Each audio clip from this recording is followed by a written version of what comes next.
عمران خان کو مکمل آئسولیٹ کرنے سے متعلق نئی پیش رفت سامنے آئی ہے کہ عمران خان کے خلاف GHQ حملہ کیس کی مقررہ سماعت کا نوٹیفیکیشن اچانک منسوخ کر دیا گیا۔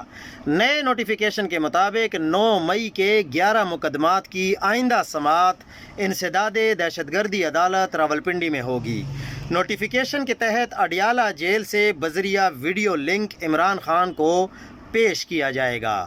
توشہ خانہ 2 کیس 27 نومبر تک ملتوی ہو چکا ہے اور اب GHQ حملہ کیس میں بھی جو راولپنڈی عدالت میں ہوگا، ہائی کورٹ کے آرڈر کے تحت عمران خان سے ویسے ملاقاتیں نہیں ہو رہیں، تو بظاہر یہ سارے اقدامات عمران خان کو آئسولیٹ کرنے کی طرف اشارہ کرتے ہیں۔